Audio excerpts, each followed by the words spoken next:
boys and girls. Today is Friday and it looks like it's a pretty rainy and wet day outside, so I'm not sure how many of us will get to enjoy being outdoors today. So I thought it would be a great time for me to come and do another read aloud from our book. I hope you're enjoying. Of course, each chapter, like I said, is kind of different and it kind of looks into different views from the different students in the class. Okay, we're going to start with chapter 15. She's back. Dee Dee ran across the playground screaming. At first, Lewis thought she was just having fun, but then he realized something was wrong. He hurried after her and grabbed her arm. "Dee Dee, are you all right?" he asked. She stared at him wide-eyed as she continued to scream. Several other kids gathered around. "What's wrong, Dee Dee?" asked Myron. "I don't know," said Lewis. Dee Dee hiccuped 3 times, then gasped. "I saw her!" "Who?" asked Lewis. Dee Dee didn't answer. She just stared right through him, but everybody else knew whom Dee Dee had seen. Most of them had seen her too, during the last 2 weeks. "Where was she?" asked Todd. "On the monkey bars," said Dee Dee, still trembling and breathing hard. "I was hanging upside down, and suddenly she was hanging upside down right next to me." "Did she wiggle her ears?" asked Jenny. "Only one," said Dee Dee. "I jumped off and ran away before she could wiggle the other." "That's good," said Rondi. "Who is she?" asked Lewis. "A hippopotamus?" "No," said Myron with a laugh. "Why do you say that?" "Because when a hippopotamus gets mad, it wiggles its ears." "She's worse than a hippopotamus," said Allison. "I saw her last week at the water fountain," said Todd. "I bent down to get a drink, and there she was, drinking at the faucet next to me." "I saw her on the stairs," said Rondi. "I was going up the stairs, and she went right past me, sliding down the banister." "Who?" asked Lewis. "Mrs. Gorf," said Dee Dee, saying the name just sent a shiver through her body. "Oh, your old teacher," said Lewis with a shrug. "Is she back? I wondered what always happened to her." The children looked at each other. Miss Gorf was the teacher they had had before Mrs. Jules took over. They had never told anyone how they had gotten rid of her. They especially couldn't tell Lewis. She was the meanest teacher in the history of Wayside School. Of course, there are other teachers at other schools who are meaner. Lewis looked toward the monkey bars. "I don't see her," he said. "Well, there she was," said Dee Dee. "I saw her." "You just imagined you saw her, Dee Dee," said Lewis. "If you hate somebody or if you love somebody, you often think of that person when they aren't there. It's very common, just like Mrs. Drazzle." "Who is Mrs. Drazzle?" asked Todd. "She was the worst teacher I ever had," said Lewis. "She just shivered just thinking about her. She was my teacher when I was your age. I sometimes think of her too, and I still have nightmares about her." "Was she mean?" asked Rondi. "She was horrible," said Lewis. "Every morning she used to check our fingernails. If they were dirty, she would tell the whole class. 'Lewis has dirty fingernails this morning,' she would say in a real nasty voice. And if you talked in class, she would pick up the waste paper basket and put it over your head. You had to leave it on your head till the bell rang." "Did she ever put it over your head?" asked Todd. "Lots of times," said Lewis. Everybody laughed. "It wasn't funny," said Lewis. My mother always knew when I got in trouble because I'd have bits of trash stuck in my hair." "Did it get stuck in your mustache too?" asked Rondi. "Lewis didn't have a mustache when he was our age," said Allison. "Did you, Lewis?" she asked. Suddenly, Lewis screamed. Everybody stared at him. "She's back!" he shouted as he shook with fear. Then he slapped himself in the face. "Whew! Excuse me," he said. "Sorry. For a second, I thought I saw Mrs. Drazzle." He turned to Dee Dee. "Come on, let's go over to the monkey bars." "No," declared Dee Dee. "I'm not going back. I'm never going on the monkey bars again." Lewis took a hold of her hand. "Mrs. Gorf isn't there," he said. "You just imagined her." Then he headed to the monkey bars. No one else dared to follow. "If she starts to wiggle her ears, run away as fast as you can," warned Dee Dee, and she held on tightly to Lewis's hand. When they reached the monkey bars, no one was there. "Where were you when you saw her?" asked Lewis. "I was hanging upside down. Over there," said Dee Dee, pointing. "Okay, go hang upside down," said Lewis. "No!" exclaimed Dee Dee. "Don't worry, I'll be right here in case something happens." It had rained during the night, so the sand in the monkey bars was wet and sometimes hard. Dee Dee walked across the sand and pulled herself up to the bar. She hooked her legs over, then hung from her knees. Well, do you see her? They've got the words upside down in the book. No, it's safe now, said Dee Dee. Thanks, Louis. I guess you're right. I must have seen my shadow or something. Dee Dee pulled herself right side up and then hopped down from the monkey bars. She and Louis walked away hand in hand. She held Louis's hand not because she was scared, but because she liked him. Mrs. Drazzle sounds almost as bad as Mrs. Gore, said Dee Dee. She was, said Louis. She once made me put gum on my nose because I was chewing it in class. How can you chew your nose? Asked Dee Dee. Behind them, Dee Dee's footprints could be seen in the wet sand under the monkey bars. There was also another set of footprints, made by a person who had much bigger feet. Okay, next chapter, chapter 16, Love and a Dead Rat. Damien was in love with one of the girls in his class. Can you guess which one? He thought about her all the time. Myron threw a red ball to Damien. It bounced off his face. Huh, said Damien. Why didn't you catch the ball? Asked Myron. What ball? Asked Damien. The one that hit you in the face, said Myron. Did a ball hit me in the face? Asked Damien. Yes, said Myron. Oh, good, said Damien. I was wondering why my nose hurt. He had been thinking about the girl he loved. He was in love with Mrs. Jules. That was why he was always doing things for her, like passing out papers. He thought she was very pretty and nice. He thought she was smart too. In fact, he thought she was the smartest people in the class, one of the smartest people in the class. After recess, he hurried back up the stairs. Hello, Damien, said Mrs. Jules. Hello, Mrs. Jules, he said. You're always the first one here, aren't you? Asked Mrs. Jules. Damien blushed and shrugged his shoulders. Do you need any papers passed out or anything? He asked. It's so nice of you to ask, said Mrs. Jules. I think you're nice too, said Damien. Mrs. Jules gave him a stack of workbooks to hand out. Then he gave him a Tootsie Roll Pop from the coffee can on her desk for being so helpful. But he didn't eat it until after lunch. He said he wouldn't. He ate lunch with Myron and Dee Dee. He saved his Tootsie Roll Pop for last. Joy and Marisa came up from behind him. Hey, Damien, said Joy. How's your girlfriend? What? Asked Damien, and he turned red. Who are you talking about? I don't have a girlfriend. You're in love with Mrs. Jules, accused Marisa. You better watch out, said Joy. Mr. Jules might come after you. And the two girls laughed. I don't know what you're talking about, said Damien. I'm not in love with Mrs. Jules. And he looked to his friends for support. Myron shrugged and DJ smiled. Prove it, said Joy. Prove you're not in love with her. That's dumb, said Damien. How can I prove I'm not in love with Mrs. Jules? Give her this, and said Joy, and she handed Damien a paper bag. Your lunch, said Damien. Look inside, said Marisa. Inside the paper bag was a dead rat. Damien knew Mrs. Jules hated dead rats more than anything in the world. Put it in her desk, said Joy. If you don't, it means you love her, said Marisa. I'm not in love with her, said Damien. Prove it, said Joy. Okay, I will, said Damien. The girls left.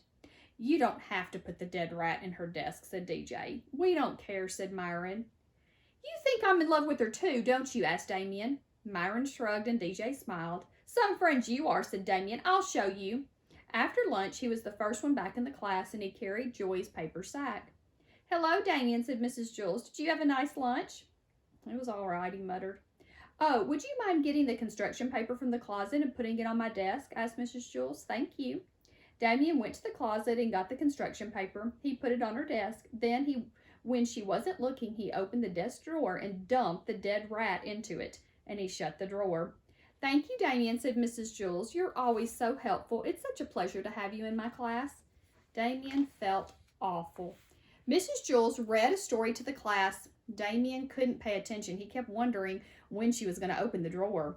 After the story, they had art, and everyone was supposed to make snowflakes. Damien folded his piece of construction paper in half. Mrs. Jules screamed. What's wrong, Mrs. Jules? Asked Joy. Somebody put a dead rat in my desk, said Mrs. Jules. I did, declared Damien. Damien, Mrs. Jules said with great surprise. Why? Because I hate you, said Damien. "You're always making me do things for you." "Oh, I see," said Mrs. Jules. "Should I write my name on the blackboard under the word discipline?" he asked. "No, that won't be necessary," said Mrs. Jules. That made him feel even worse. Why did I have to prove myself to Joy, he wondered. I don't like Joy. I like Mrs. Jules, and he felt rotten. When the bell rang, Damien waited for all the other kids to leave, and then he walked to Mrs. Jules' desk. She was grading papers. "Yes, Damien?" "Do you want me to erase the board for you?" he asked. "That's all right," said Mrs. Jules. "I'll do it myself." Damon sadly walked out of the room and down the stairs.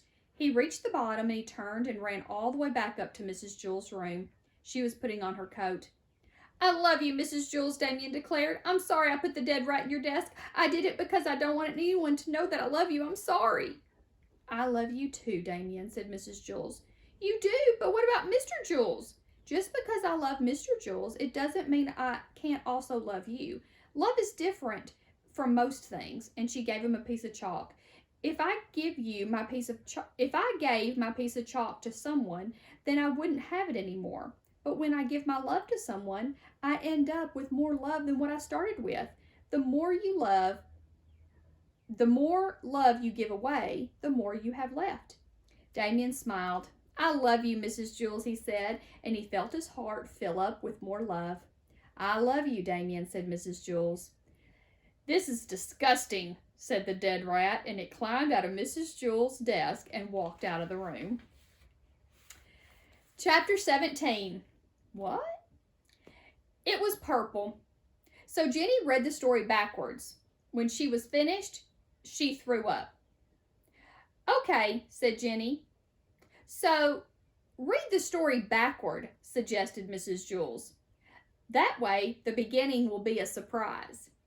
I'm going to tell you right now, this whole chapter, when you're reading it, it's going to be read backwards. So it's going to be really hard to understand. But you don't have to worry. There's not going to be a question on the quiz. It's just interesting, but the whole story is written backwards. "But I already know how the story ends," Jenny complained. "I only like the stories with surprise endings." "Good point," said Mrs. Jules. "Here, you can read the story yourself. It's very funny," and she gave the book to Jenny. "All I heard was the last sentence," said Jenny. "It isn't funny unless you know what happened first." "Why aren't you laughing, Jenny?" asked Mrs. Jules. "Didn't you think that was a funny story?" That made Dana laugh harder. "There goes the giggle box," said Myron. Everyone laughed except Jenny. Dana laughed hysterically. Mrs. Jules looked back at the story she had begun reading before Jenny's interruption. There was only one sentence left for her to read. She read it to the class. Jenny made a face. She could still taste that awful stuff. "The next time you drink prune juice, and next time you'll drink prune juice more quickly," said Mrs. Jules. Jenny sat down. Mrs. Jules waited for Jenny to sit down. Jenny wrote her name on the blackboard under the word discipline. "Well, that's no excuse," said Mrs. Jules. "Now go write your name on the blackboard under the word discipline." "I couldn't leave the table until I finished it," explained Jenny. "And then I missed the bus." "What does prune juice have to do with anything?" said Mrs. Jules. "Because I hate prune juice," Jenny griped. "Why are you late?" asked Mrs. Jules. "I can't hear you," said Jenny. "I better take off my helmet," and she took off her helmet. "Take off your helmet," said Mrs. Jules. "What?" asked Jenny. "Why are you late?" asked Mrs. Jules. Jenny caught her breath. "What?" she asked. She couldn't hear too well because she was wearing a helmet from her motorcycle helmet. Mrs. Jules looked up from the story she had been reading to the class. "You're late," she said. She hopped off the bike in front of Wayside School and charged up the stairs. Her stomach was still going up and down as she opened the door to Mrs. Jules' room.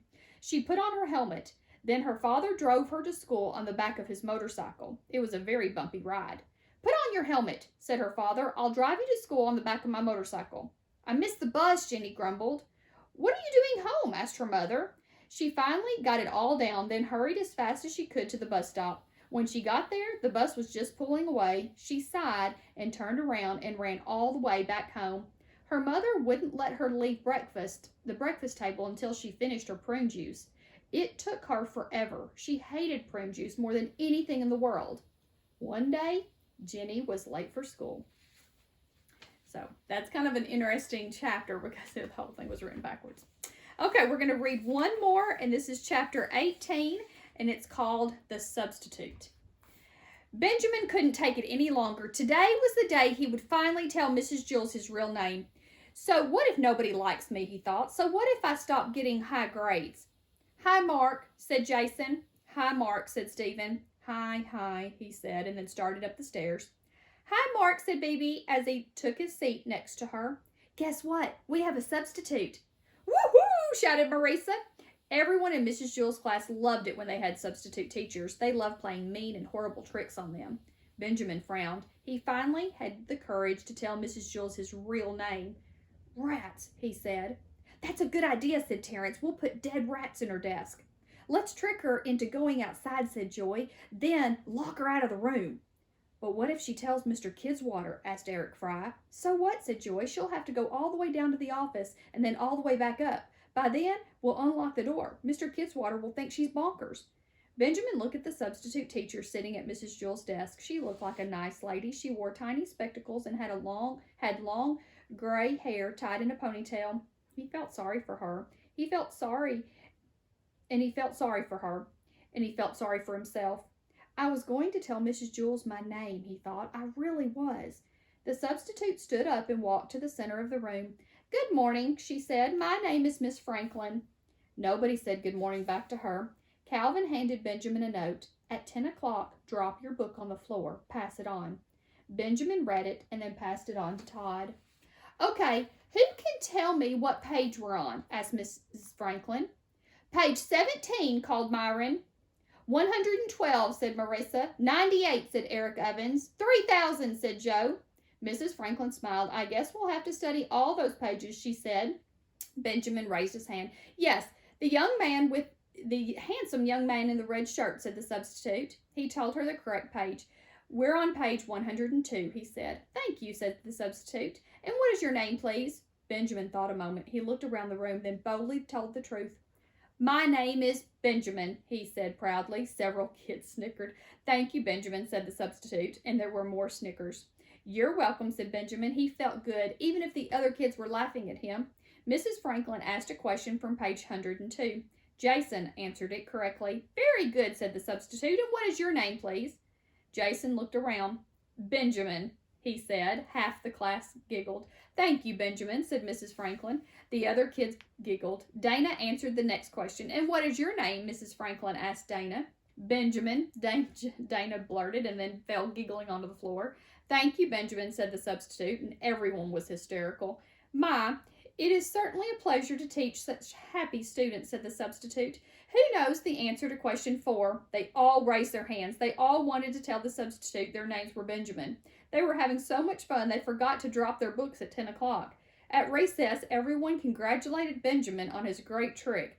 You're a genius, Mark, said Todd. Benjamin is such a funny name, said Jason. How'd you ever think of it? But my name really is Benjamin, said Benjamin. So is mine, said Stephen. Mine too, said Leslie, and they all laughed.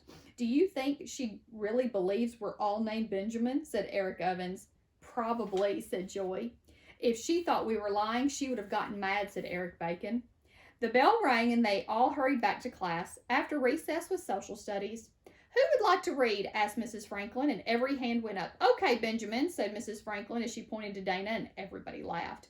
Dana giggled a few seconds, then got control of herself and read from the book. Thank you, Benjamin, said the substitute when Dana finished reading. Okay, Benjamin, you may read next, she said, pointing to Terence. Everyone laughed. It was the first time all year Terence had volunteered to read. All day, everyone paid very close attention. They all wanted the teacher to call on them, because as funny as it was when Mrs. Franklin called somebody else Benjamin, it was even funnier when she called you Benjamin. So everyone worked hard and listened closely. As a result, they learned more from the substitute in a day than they usually learned from Mrs. Jewell in a month. When the final bell rang, everyone crowded around her desk. Are you coming back tomorrow, Miss Franklin? Asked Eric Bacon. Please, Miss Franklin, say you will, pleaded Kathy. You're the best substitute teacher we ever had, said Jason. The substitute smiled. School is over, she said. You don't have to call me Miss Franklin anymore. That sounds so formal. Since we're friends, you may call me by my first name. And what is your first name? Said Marissa. The substitute gathered up her things and put them in a bag. Benjamin, she said, and then walked out of the room. Everyone stared and smiled at her. Do you really think that was her name? Asked Joy. Okay, so we're going to stop right there. I hope you've enjoyed our continued reading. We're getting closer and closer to the end, and we will finish it sometime next week. I hope everyone has a great weekend. I think tomorrow will end up being a little bit prettier of a day, so maybe we can get outside and enjoy being outside either Saturday or Sunday. So I'm thinking about you always. Bye.